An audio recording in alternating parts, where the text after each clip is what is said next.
जिस तरह हमारी संस्कृति और सभ्यता को सामूहिक तरीके से अलग अलग हमारे देश में आने वाले लोगों ने नष्ट किया, उसी का दुष्परिणाम है कि ये विद्या विलुप्त प्राय हो गई। बहुत पावरफुल मॉडर्निटी है और आप ये समझ लो कि ये पावर बॉम्ब है, इसलिए इससे लोग घबराते हैं। तो पंडित जवाहरलाल नेहरू ने 19वीं शताब्दी में राजस्थान में पानी ढूंढने के लिए इस विद्या का प्रयोग किया और अच्छे ऊंचे स्तर पे उन्होंने पानी की प्राप्ति करी। जब मैं इसे मुट्ठी में लेती हूँ तो मुझे लगता है दुनिया मेरी मुट्ठी में है, मैं इससे कुछ भी कर सकती हूँ। कि जीत निश्चित होती है ना, तो अर्जुन हर व्यक्ति बन सकता है, लेकिन मृत्यु निश्चित हो तो अभिमन्यु बनना बड़ा मुश्किल होता है।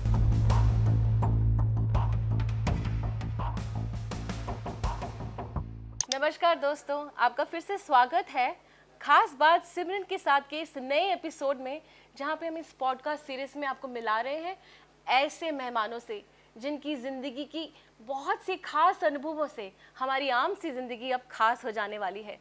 मैं जानती हूँ कि आपने पिछले पॉडकास्ट में हमें बहुत प्यार दिया और अब इस पॉडकास्ट में जो आज हमारे साथ शख्सियत जुड़ी हैं वो एक बहुत ही खास है, बहुत ही विख्यात स्पिरिचुअल हीलर है, बहुत सारी ज़िंदगियाँ बदल चुकी हैं, 35,000 बच्चों को पढ़ा चुकी हैं और जी हाँ दोस्तों, वर्ल्ड क्लाइमेट चेंज फाउंडेशन की ब्रांड एम्बेसडर भी हैं।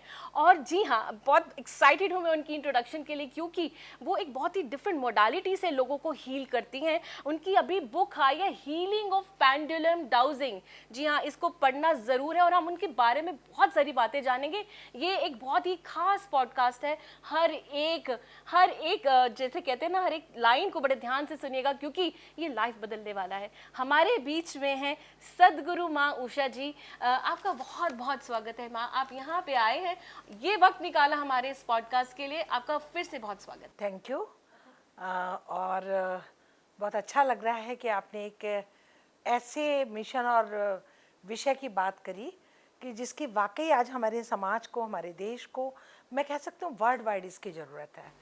तो जिसमें आपने सबसे पहले मेरा इंट्रोडक्शन जो दिया एक हीलर का, और साथ में वर्ल्ड क्लाइमेट फाउंडेशन का ब्रांड एम्बेसडर होने के नाते मैं इन दोनों सब्जेक्ट के ऊपर कहना चाहूँगी कि सबसे पहले अगर पर्यावरण है, प्रकृति है, तो हमारा देश है, हम हैं, मानव जाति है, और अगर हमने इसकी रक्षा नहीं की तो मैं समझती हूँ कि शायद हमें अपनी सांसें भी ऑक्सीजन से ही लेनी पड़ेंगी। आर्टिफिशियल तरीके से हमको अपनी सांसें लेनी पड़ेंगी। तो मैं ये सोचती हूँ कि कुछ ऐसा हम लोग कर जाएं कि जिससे हमारी प्रकृति सुरक्षित हो जाए और हमारी आने वाली जनरेशन्स, वो जब तक इस धरती पर हैं वो लोग, हम एटलीस्ट वो करें ना करें, हम वापस कर जाएं। बहुत इतना कुछ कि हम इस ऋण के साथ ना जाएं कि हमारे पूर्वजों ने या हमने जितनी भी श्वास इस धरती पर ली, हम उन्हें लेकर जा रहे हैं। हम चाहते हैं हम इतना देकर जाएं प्रकृति का एक वरदान अपनी आने वाली पीढ़ियों को, कि उनको इस तरह की समस्याओं का सामना ना करना पड़े। जैसे कि आप देख रहे हो कि बिल्डिंग्स बन रही हैं, पूरे वृक्ष काटे जा रहे हैं, ग्रीनरी ख़त्म करी जा रही है, तो एक दिन स्थिति वाकई इतनी भयावह होने वाली है कि जिसको शायद हम में से कोई समझ नहीं पा रहा है। तो इसलिए इस मिशन पे मैं काम करती हूँ। सदगुरु माँ, मैं जानती हूँ कि आप एक हीलर है, स्पिरिचुअल हीलर। अब हीलिंग में तो बहुत सारी मोडालिटीज़ हैं। मैं ये भी जानती हूँ कि पेंडुलम डाउजिंग आपका मेन है, आप इस तरह से हील करते हैं। हमें इस विद्या के बारे में ज़्यादा मालूम नहीं है और मैं चाहती हूँ कि यहाँ पे जितने बैठे लोग, अभी हज़ारों लाखों लोग आपको देख रहे हैं, मैं चाहती हूँ कि सबको आप इससे बताएं, सबसे रूबरू कराएं कि ये है क्या एक्चुअली। देखिए, हीलिंग की बहुत सारी मॉडलिटी हैं या बहुत सारी विधाएं हैं। मैं खुद भी कम से कम 10 तरह की विधाओं से जुड़ी हुई हूँ। मैं रेकी ग्रैंड मास्टर हूँ, प्राणिक हीलिंग करती हूँ, लामा फेरा करती हूँ, थेटा हीलिंग करती हूँ, आकाशिक रिकॉर्ड्स करती हूँ और आकाशिक हीलिंग्स देती हूँ। बट पेंडुलम डाउजिंग को मैंने इसलिए ज़्यादा वरीयता या प्रेफरेंस दी कि ये वो मॉडलिटी है जिसमें आपको बहुत सारे क्लिष्ट या कठिन रास्तों से नहीं गुजरना पड़ता। सिर्फ आपकी अपनी एनर्जी और ब्रह्मांड की उस एनर्जी से आपको एक कनेक्शन जोड़ना होता है और आप उसके बाद सब कुछ प्राप्त कर सकते हो। ये आपने ऐसी बात बोली है कि अब सनसनी मचाने वाली, क्योंकि आपने जो ये बात कही है कि इससे हम सब प्राप्त कर सकते हैं। सदगुरु माँ, हम ज़रूर जानना चाहते हैं कि ये कैसे हो सकता है और इस विद्या को कैसे सीखें या कैसे इसका इस्तेमाल करें। देखिए, इस विद्या की बात करें तो ये विश्व की सबसे पुरातन और खासकर हम कह सकते हैं कि हमारी वैदिक संस्कृति की सबसे पुरातन विद्याओं में से एक है। और पहले जितने भवन, गौशाला, यज्ञशाला, गुरुकुल, ये सब इसी विद्या के ऊपर ही डिपेंड था कि कौन सा स्थान किस चीज़ के लिए उचित रहेगा जी। लेकिन देश काल परिस्थिति के हिसाब से जिस तरह हमारी संस्कृति और सभ्यता को सामूहिक तरीके से अलग अलग हमारे देश में आने वाले लोगों ने नष्ट किया, उसी का दुष्परिणाम है कि ये विद्या विलुप्त प्राय हो गई। तो मैंने कोशिश की कि इस विद्या का जो मॉडर्न वर्जन जी। उसको करूं। तो सबसे पहले इसके लिए अगर आप इसके पुरातन उसको समझना चाहती हैं तो पुरातन में जो ऑफिशियल इसका विवरण मिला वो मिलता है जर्मनी से सन 16वीं शताब्दी से, जहाँ पर कि इस विद्या का प्रयोग बहुत बहुतायत में होता था और जर्मनी खनन कार्यों के लिए कि माइंस के लिए इसका प्रयोग करते थे और कंट्रीज में भी वहाँ के कारीगरों को बुलाया जाता था। बट चूंकि इतना पावरफुल था कि ये आपका भूत भविष्य वर्तमान सब कुछ आप इससे जान सकते थे, तो पुजारियों ने, मौलवियों ने, पादरियों ने इस विद्या को शैतानी विद्या घोषित कर दिया।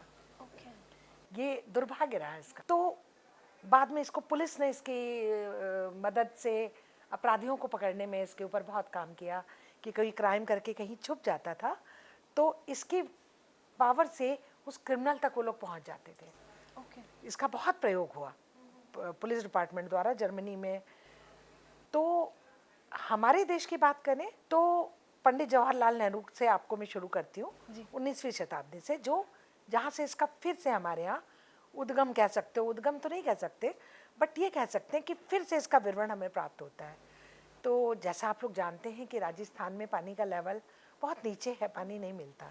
तो पंडित जवाहरलाल नेहरू ने 19वीं शताब्दी में राजस्थान में पानी ढूंढने के लिए इस विद्या का प्रयोग किया और अच्छे ऊंचे स्तर पे उन्होंने पानी की प्राप्ति करी और इस विद्या की सहायता से कुएं, तालाब, बावड़ियाँ उन्होंने बहुत सारी बनवाई। बहुत ही खूब। हमें ऐसा मालूम ही नहीं था कि किसी विद्या को, जिसको हम बोलते हैं शैतानी विद्या, और वो क्या क्या कमाल कर गई।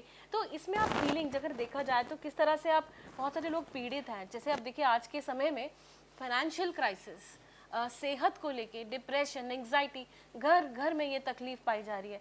तो ये इस विद्या के द्वारा कैसे ठीक हो सकता है गुरु माँ? बहुत अच्छा प्रश्न किया आपने। आज भी ये दुर्भाग्य रहा इस विद्या का कि आज भी हमारे ऑकल्ट साइंस के जितनी भी अदर मॉडलिटी या अदर विधाएं हैं दूसरी, उनमें एस्ट्रोलॉजर्स कई बार, मैंने भी इसका सामना किया, इस विद्या की उपहास उड़ाते हुए मिलते हैं। उसका कारण क्या है? क्योंकि उनको मालूम है कि कोई भी व्यक्ति अगर एस्ट्रोलॉजर यानी वैदिक ज्योतिष नहीं जानता, वो हस्तरेखा नहीं जानता, वो न्यूमरोलॉजी नहीं जानता, वो वास्तु नहीं जानता, मॉडर्न उसमें वो टैरो कार्ड नहीं जानता, वो न्यूमरोलॉजी नहीं जानता, वो कोई भी विधा नहीं जानता ऑकल्ट की, लेकिन अगर उसने इसको सीख लिया तो कैन यू बिलीव कि वो ये बता सकता है कि किसकी हॉरोस्कोप में कौन सा ग्रह खराब है। वो ये बता सकता है कि न्यूमरोलॉजी में उसके चार्ट में कौन सा नंबर मिसिंग है। ये इतना पावरफुल है। Yes, this is so powerful. ये बहुत पावरफुल मॉडलिटी है और आप ये समझ लो कि ये पावर बॉम्ब है, इसलिए इससे लोग घबराते हैं और इसको प्रमोट नहीं करते, इसको आगे नहीं आने देते। तो आप सोच लिए करीब 32 से 34 साल करीब हो गए होंगे कि मैंने इसके ऊपर रोज एक नई रिसर्च करी और इससे मैंने बहुत कुछ ऐसा सीखा कि मैं पहले खुद हतप्रभ हो गई कि इज इट पॉसिबल, क्या ये संभव है। लेकिन जब उसी चीज़ को अलग अलग लोगों पर मैंने प्रयोग किया तो मुझे लगा एवरीथिंग इज पॉसिबल, इससे हम कुछ भी प्राप्त कर सकते हैं। और फिर मैंने प्रोफेशनली या इस विद्या के प्रचार प्रसार के लिए मैंने बहुत काम किया। मैंने इसके बहुत सारे विद्यार्थी बनाए, उनको सिखाया और आप बिलीव करेंगे कि मेरे ख्याल से कम 35 से 40 कंट्रीज़ में मेरे स्टूडेंट्स हैं जो इस विद्या का प्रयोग कर रहे हैं, और ऐसे चमत्कारिक इसके रिजल्ट उनको मिल रहे हैं कि जिसको शायद शब्दों में कहना बड़ा मुश्किल होगा। आपको मैं देख रही हूँ यहाँ पे कि आप सदगुरु माँ, आप एक हीलर हैं, देश के लिए भी सोचते हैं। कितनी ज़िंदगी में कितने अनुभव लेके आप यहाँ आज इस मुकाम पे पहुँचे होंगे। आपकी ज़िंदगी के कुछ ऐसे पल जो आप शेयर करना चाहते हो कि यहाँ से मुझे इंस्पिरेशन मिली है, मैंने ये विद्या सीखी, इन लोगों को हील किया, ये मेरे आपको भी किसी चीज़ ने चेंज किया होगा, वो कुछ ऐसे पल आप शेयर करना चाहेंगे? देखिए, कहते हैं ना कि किसी भी यात्रा की शुरुआत आपकी स्वयं से होती है। बहुत से लोग ईश्वर में विश्वास नहीं करते, लेकिन जब खुद संकट में आते हैं तब उनको ईश्वर याद आता है और वो ईश्वर में विश्वास करने लगते हैं। एक स्लोगन बोलूँगी कि जीत निश्चित होती है ना, तो अर्जुन हर व्यक्ति बन सकता है, लेकिन मृत्यु निश्चित हो तो अभिमन्यु बनना बड़ा मुश्किल होता है। तो वही चीज़ है कि जब हम खुद संकट में होते हैं तब हम ईश्वर को याद करते हैं। हम ईश्वर को मंदिरों में ढूंढते हैं, मस्जिद में ढूंढते हैं, गुरुद्वारों में ढूंढते हैं, चर्च में ढूंढते हैं, लेकिन सत्य क्या है कि अहम ब्रह्मास्मि ईश्वर हमारे हृदय में बसता है।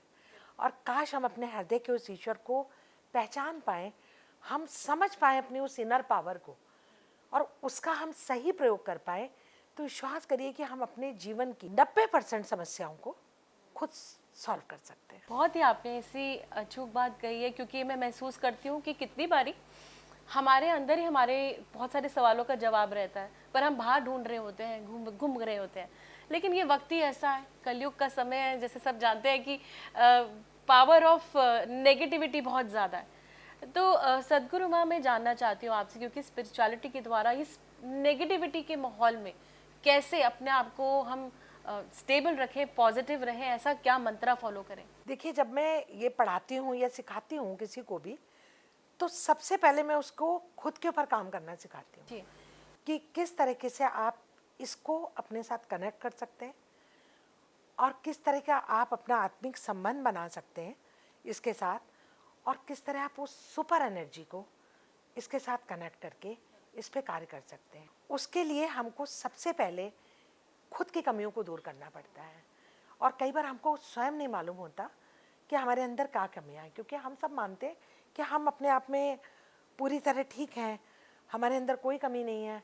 लेकिन हम जब पढ़ाते हैं तो हम उसमें यही सिखाते हैं कि किस तरह आप कागज़ पे लिखो और जानो, और आपको सही आंसर मिलेगा कि आप अपने लिए गलत सोच रहे थे, आपके अंदर ये कमी है, तो आप पहले हील करो। कितने फोबियाज हैं, डर है, आपको अंधेरे से डर है, आपको ऊंचाई से डर है, आपको लोगों के बीच में बोलने से डर है, आपको लोगों को फेस करने से डर है, आपको सच्चाई स्वीकार करने का डर है। ये सारे डर आप पहले इससे खुद पे काम करते हो और निकालते हो।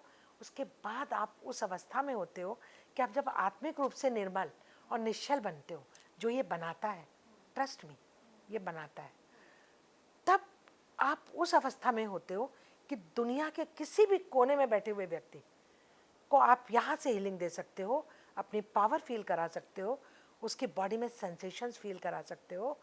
आप यूएस, यूके, ऑस्ट्रेलिया, कहीं भी बैठा व्यक्ति आप सिर्फ यहाँ से लोगे और वो टॉप टू बॉटम अपने बॉडी में इस सेंसेशन, उस एनर्जी को फील करेगा। This is the power of this pendulum. वाह, मैं बार बार ये देख रही हूँ और मेरी बहुत अट्रैक्शन हो रही है। सदगुरु माँ हमें ज़रूर बताएं कि इसका कैसे इस्तेमाल होता है, क्या कैसे हीलिंग होती है इसके द्वारा? देखिए, इससे कनेक्शन जोड़ने का तरीका मैंने बता दिया कि आपको इसको अपने साथ थोड़ा सा रख के इसके साथ अपना, just like your son, your kids, ठीक है, आप अपना बच्चा पैदा करते हैं ना, तो आप उसे अपनी भाषा सिखाते हैं, आप उसको हृदय से चिपटाते हैं तो वो आपसे जुड़ता है, तभी वो आपको माँ स्वीकार करता है ना, क्योंकि आपकी फीलिंग होती है। तो यही फीलिंग हमें इसके साथ डेवलप करनी होती है, जस्ट लाइक आपके बच्चों की तरह, आपके प्रिय की तरह।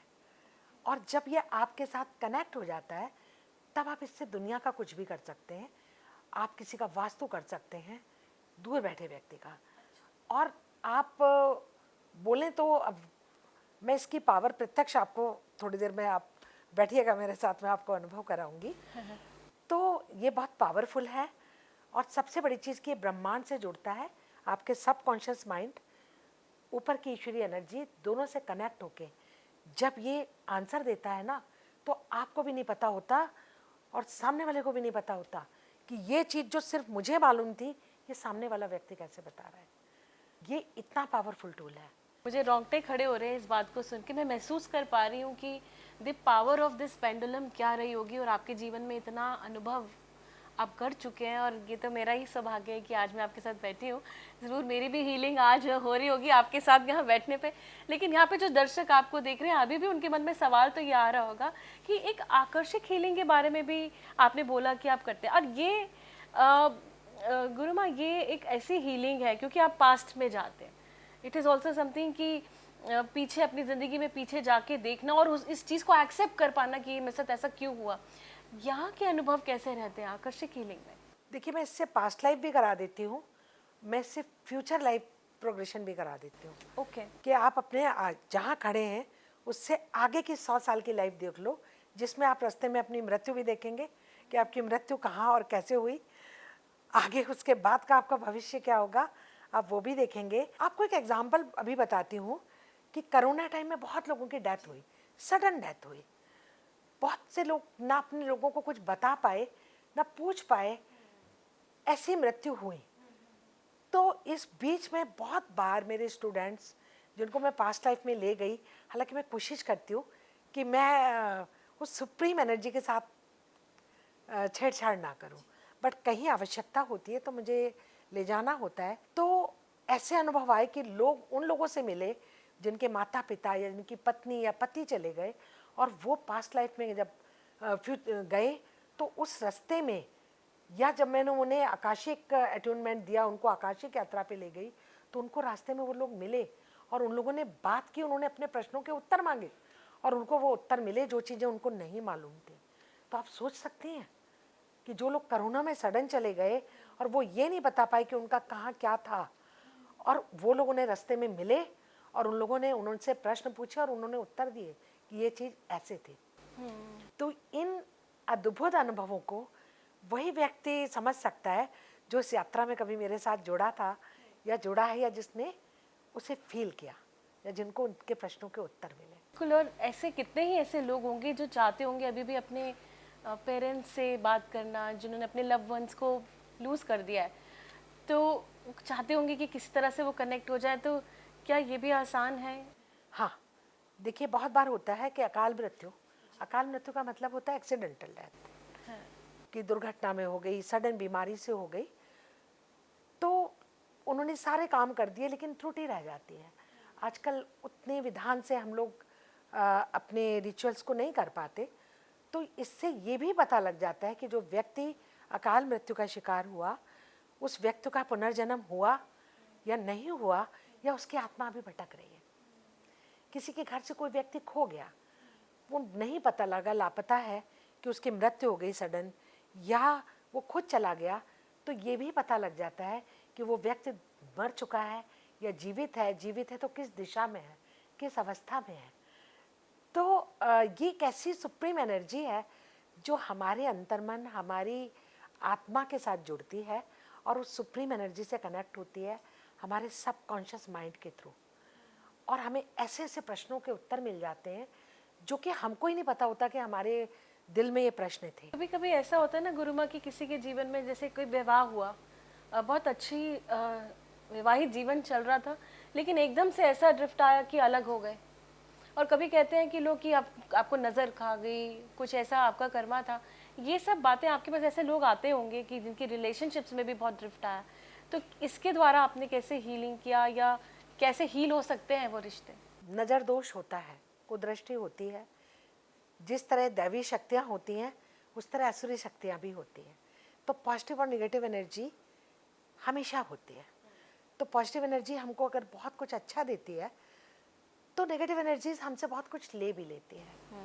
और ये भी आपको पता है कि पहले भी होता था और आज भी है कि हम अपने दुख से ज़्यादा दुखी दूसरे के सुख से होते हैं।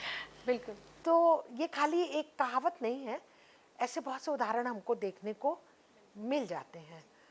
तो ये सब भी ऐसे केसेस मेरे पास आते हैं कि किसी का अच्छा विवाहित जीवन वो सडन खराब हो गया, तो वहाँ पे हमको पता लग जाता है कि ये इनकी खुद की कुछ इंटरनल इनर प्रॉब्लम है, या वाकई किसी ने इनके ऊपर कोई क्रिया या ऐसी कोई चीज़ इनके साथ हुई है। तो उसकी हीलिंग्स भी इनसे होती है और हम इसके थ्रू उनको हील करते हैं। और इसके अंदर भी बहुत बार ऐसे अनजान लोग आते हैं जिनको हम नहीं जानते, तो हम लोग सिर्फ उनके फ़ोटो मंगा लेते हैं अच्छा, और उनके फ़ोटो पे हम उनके सारे कार्य कर देते हैं। जैसे कि कोई लोग बाहर हैं, पास में नहीं है और आपने उन रिश्तों को अच्छा क्लोज लाना है तो आप फोटो के द्वारा ही हील हो जाता है। तो इसकी हीलिंग पावर इतनी ज़्यादा है कि HRCM, health relation career money, मैंने शॉर्ट फॉर्म बोला, हमारी किसी भी मानव जीवन में मेन यही समस्या होती बिल्कुल। है ना। और लेकिन इन समस्याओं के ऊपर की समस्या होती है कि किसी ने कोई तांत्रिक क्रिया कर दी, किसी का नज़र दोष हो गया, कुदृष्टि हो गई, या वाकई किसी ने जादू टोना टोटका, जिसको बहुत से लोग मानते हैं बहुत से नहीं मानते, लेकिन होता सब कुछ है।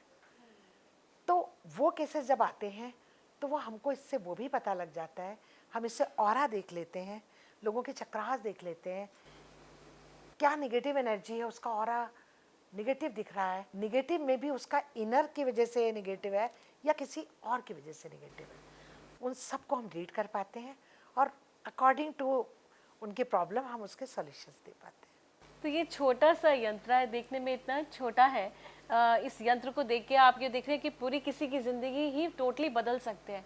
एक और बहुत खास सवाल है मेरे पास, किसी को ऐसी क्रोनिक डिजीज है, सपोजिटली किसी को कैंसर की बीमारी आ गई है, क्या इस विद्या में वो शक्ति है कि वो बदल सके? बिल्कुल है। देखिए बहुत बार मेरे पास ऐसे केसेस आए जो बड़े बड़े डॉक्टर्स के पास चले गए, उनके सारे टेस्ट हो गए और कोई डिजीज़ नहीं आ रही, लेकिन बंदा ठीक नहीं हो रहा, क्योंकि एक्चुअल में जो ट्रीटमेंट चल रहा है वो ठीक ही नहीं है। उसके प्रॉब्लम मानसिक है, इलाज शारीरिक चल रहा है, बंदा कैसे ठीक होगा। तो जब ऐसे केसेस आते हैं तो हम लोग इससे चेक कर लेते हैं कि इसको वाकई कोई शारीरिक प्रॉब्लम है या मानसिक, या कई बार ट्रीटमेंट चल रहा है पेट के इन्फेक्शन का और इन्फेक्शन आपके लंग्स में है, ट्रीटमेंट चल रहा है लंग के इन्फेक्शन प्रॉब्लम आपके हार्ट में, तो ये आपकी पूरी बॉडी को स्कैन कर देता है। ये स्कैनर है, आप बिलीव करेंगे, आप बैठ जाएं, मैं आपके पूरे चक्रास चेक कर सकती हूँ कि आपके कौन सा चक्रा पॉजिटिव है, कौन सा नेगेटिव है, कौन सा ओवर एक्टिव है, कौन सा सेमी पॉजिटिव है, साथ में आपके कौन से पार्ट में बॉडी के प्रॉब्लम है, आपके वो पार्ट्स का प्रॉब्लम बता दूंगी और इमीडिएट हील कर दूंगी। आप हाथ के हाथ उस हीलिंग को फील कर लोगे कि मेरे दर्द खत्म हो गया, वाह, मुझे चक्कर आ रहे थे ठीक हो गए। तो कैंसर के ऊपर भी मैंने काम किया इसके ऊपर, और इसके अंदर मैंने उनकी मेडिसिन जो होती हैं उनको किस तरह हम एनर्जाइज कर देते हैं, इससे हीलिंग कर देते हैं और उनके प्रभाव 10 गुना क्या 100 गुना बढ़ जाता है। किस तरह से उनका आगे जो कीमो, इस सब के बाद के पेशेंट मेरे पास आते हैं कि कीमो के साइड इफ़ेक्ट्स वाले, हम उनको हील करते हैं। और अगर पहले ही कैंसर का डायग्नोस होते ही फर्स्ट स्टेज का पेशेंट आ गया तो आप विश्वास करिए, मैंने यूट्रस के फाइब्राइड्स ठीक किए, मैंने इनिशियल लेवल का कैंसर ठीक किया। तो यहाँ पे हमें एक बहुत ही बड़ी मंत्र तो मुझे यही मिल गया है कि खुद पे विश्वास करना। तो भगवान कहते हैं ना, खुद को मुझको अपने अंदर ही पाओ, तो अपने पे विश्वास करो तो आप कोई भी विद्या आप घर बैठे ही सीख सकते हो। और जैसे कि आपने हमें इस छोटे से पेंडुलम की जो शक्ति बताई है, मतलब ये है कैसी कहते हैं ना, मुट्ठी में ही आपका पूरा संसार है, इसके द्वारा आप पूरा हील कर सकते हैं। ये जान के तो मुझे बहुत अच्छा लगा गुरु माँ आपसे मिलके और ये सारी बातें जान के, और ये देखा कि आप एक बहुत ही इंस्पायरिंग वुमेन है। मतलब आप अपनी उम्र का जो ये मतलब एक्सपीरियंस लेते हुए यहाँ पे पहुँचे हैं, बहुत सारी महिलाएं आपको देख रही हैं, आप इस उम्र में भी बहुत काम कर रहे हैं, आप यू आर सो एनर्जेटिक, इतने खूबसूरत हैं, आपके चेहरे का तेज। मैं ज़रूर जानती हूँ कि काफ़ी महिलाएं चाहती होंगी कि वो भी आपसे कुछ सीखें इस पॉडकास्ट के द्वारा। उन औरतों के लिए कुछ ऐसा संदेश है आपके लिए? देखिए, मैं सबसे पहले जो आजकल, मैं खाली स्त्री की बात नहीं कर रही, मैं एक समाज की बात कर रही हूँ, क्योंकि समाज हमारे स्त्री पुरुष बच्चों से मिल के बनता है।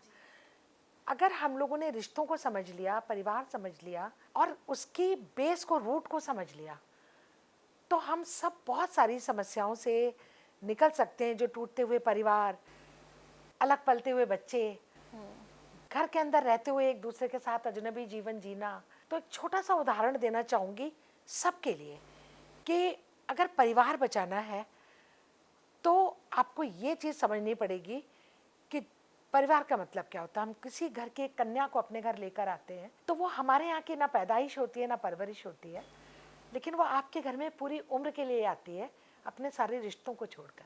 तो अगर हम उसकी उस चीज़ का सम्मान कर लें, उसकी उस भावना को समझ पाएँ कि एक कन्या जो किसी इतने आयु तक 25 वर्ष, 22 वर्ष, 27 वर्ष किसी और को अपना माता पिता कहती रही, और सडन आके उसके लिए माता पिता शब्द का मतलब दो नए चेहरे हो गए, तो उसने अपना हृदय कितना विशाल किया होगा किसी और को माता पिता कहने के लिए। आप नर्सरी से एक पौधा लेके आते हैं ना, तो उसके साथ वो पौधा अपनी एक मिट्टी के साथ आता है, उसकी मिट्टी उसके साथ होती है। तब आप अपने गमले में अपनी मिट्टी में गड्ढा खोदते हैं और उसकी मिट्टी के साथ उस पौधे को उस गड्ढे में लगाते हैं, तब वो पौधा आपके गमले में अपनी जड़ पकड़ता है। तो उस पौधे की मिट्टी से उसे अलग होने की कोशिश मत करो। अगर आपने उस पौधे की अपनी मिट्टी से उसे अलग करने की कोशिश की तो ट्रस्ट मी, वो पौधा कभी आपके घर में जड़ नहीं पकड़ेगा। तो आपकी आधी समस्या वहीं दूर हो जाती है जब आप किसी के बच्चे को ये सोच के अपनाते हो कि ये अपनी एक इंडिविजुअलिटी के साथ आपके घर में आया है, इसके लाइफ में इसके माता पिता, इसके भाई बहन वो भी अहम स्थान रखते हैं, और आप उन संबंधों को इज्जत देते हो, आपका पूरी फैमिली, उसका लाइफ पार्टनर, तो आप विश्वास करिए आपका घर स्वर्ग बन जाता है। तो ये मेरा बहुत छोटा सा सबके लिए संदेश है कि रिश्तों का सम्मान करें। बहुत ही ज़्यादा खूबसूरत बात आपने यहाँ कही है। आप अपने सच भाव में सदगुरु माँ ही हैं, और आपके साथ बैठ के मुझे यही लग रहा है कि मैं माँ के साथ ही बैठी हूँ। आप हैं भी, मुझे अपनी माँ वाली ही फीलिंग आ रही है, क्योंकि आपने जो हमारी ज़िंदगी के ऐसी बातें बताई हैं ना जो कि माँ ही बैठ के बता सकती है।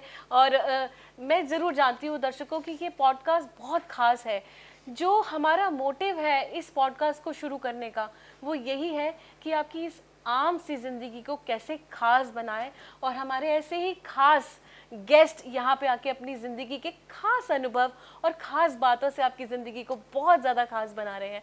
आपका फिर से बहुत बहुत धन्यवाद गुरु माँ, यहाँ पे आपने अपना वक्त निकाला और इतना अच्छा समय दिया। मैं तहे दिल से आपका शुक्राना करना चाहती हूँ। थैंक यू बेटा, और मैं उम्मीद करती हूँ कि जो मैंने देश, पर्यावरण, रिश्ते, समाज और खुद की अपनी पावर पहचानने के लिए जो कुछ मैंने अपनी भावनाएं आप लोगों के आगे व्यक्त की, उसको आप समझेंगे और मेरे साथ आप सब भी उसमें सम्मिलित होंगे। आपका बहुत बहुत धन्यवाद। मैं ज़रूर जानती हूँ कि हमारे दर्शक ज़रूर आपकी इस बात को फॉलो करेंगे और आपके साथ इस मुहिम में कि अपने देश को हमें साफ रखना है, ज़रूर आपके साथ जुड़ेंगे। हाँ, और मेरी सबसे फिर अपील है कि पर्यावरण के लिए आप सब अवश्य कार्य करें। सारे एस्ट्रोलॉजर्स को मैं ये मैसेज देना चाहती हूँ, जो कोई भी रेमेडी अपने क्लाइंट्स को या अपने जजमानों को बताते हैं, तो उनसे मेरा करबद्ध निवेदन है कि पहले अपने क्लाइंट्स को बोलें कि 5 पेड़ लगाइए, इससे आपकी बहुत सारी समस्याओं का समाधान हो जाएगा। आप जागृत करिए लोगों को, युवा वर्ग को, अपने लोगों को कि वो किस तरह धरती के ऊपर पेड़ लगाएं, पर्यावरण की रक्षा करें। आप सब सहायक हो सकते हो देश बचाने में, पर्यावरण बचाने में। तो मैं समझती हूँ मेरा संदेश आप लोगों तक पहुँच गया होगा। तो इसी के साथ thank you so much, thank you. फिर से आपका बहुत बहुत धन्यवाद। और दर्शकों, जैसे कि मैंने आपको बताया कि ये खास सीरीज़ है, और जैसे कि आज हमें मैसेज मिल चुका है, हमें सबको मिलके अपने पर्यावरण को बचाना है। ये पॉडकास्ट सिर्फ एक एस्ट्रोलॉजी या एक हीलिंग के माध्यम के द्वारा नहीं है, यहाँ पे एक बहुत स्पेशल मैसेज है कि कैसे हम अपने देश के लिए काम करें। तो मैं जानती हूँ इस खास एपिसोड में आप इस खास काम को ज़रूर करेंगे। ज़रूर कम से कम 5 वृक्ष लगाएं, जैसे कि अभी गुरु माँ ने हमें बोला। और मिलते हैं हमारे खास बात विद सिमरन, खास बात सिमरन के साथ में अपने नए अगले एपिसोड में। मैं जानती हूँ कि आपके पास और भी बहुत सारे सुझाव होंगे, तो किस बात का इंतजार कर रहे हैं? यहाँ पे दिए गए ईमेल पे आप ज़रूर हमें लिखें। और अगर आपको लगता है कि आपकी स्टोरी भी इतनी इंस्पिरेशनल है और आप चाहते हैं कि दुनिया तक पहुँचे, तो बस इंतज़ार कीजिए, जल्दी से हमसे संपर्क कीजिए। तब तक के लिए नमः शिवाय।